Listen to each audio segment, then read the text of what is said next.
fait, on voit apparaître aujourd'hui plusieurs modes de déploiement. Alors, il y a des gens qui parlent de cloud privé, c'est pas toujours très simple. Moi, ce que j'aime bien dire, c'est qu'il y a deux notions qu'il ne faut pas mélanger. Il y a une notion de ressources qui sont dédiées ou isolées pour une entreprise, et il y a des ressources qui sont mutualisées. Et quand vous faites une demande, vous ne savez pas quel est le data center qui va être utilisé, et ça, c'est peut-être, vous allez peut-être partager la ressource avec une entreprise voisine.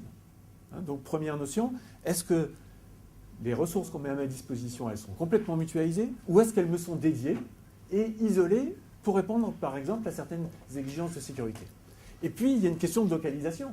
Est-ce que ces ressources, elles sont internes chez moi?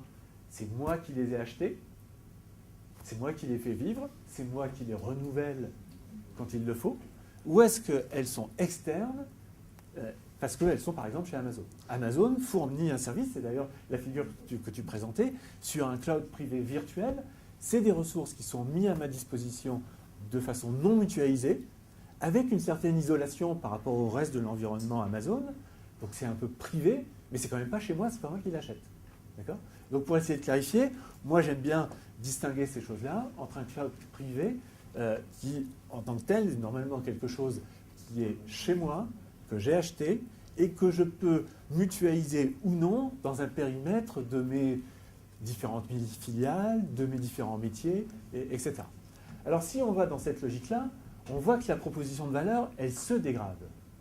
Parce que effectivement, si c'est mon cloud privé, j'ai besoin d'investir dans les infrastructures. Donc je ne suis plus dans une logique de plus dépenser en capacité, en CAPEX, mais je continue d'investir. Je n'ai plus des prix attractifs aussi intéressants, puisque a priori ma masse critique ne va pas être la même. Et ma mutualisation, en fonction de la taille de mon entreprise, elle va être différente. Si je suis une grande multinationale avec plein de filiales dans le monde entier, avec des dizaines de milliers d'utilisateurs, je peux arriver à certaines masses critiques. Néanmoins, une masse critique largement inférieure à celle qu'on peut obtenir sur des grands opérateurs et des fonctions un peu standardisées telles que Google, Amazon ou Salesforce.com. Les ressources massivement élastiques, oui, mais dans la mesure de mes data centers. D'accord ? Disponible partout, je peux l'obtenir. Le self-service et le provisioning, je peux l'obtenir. L'automatisation, je peux l'obtenir également. L'exploitation de mes data centers reste à ma charge.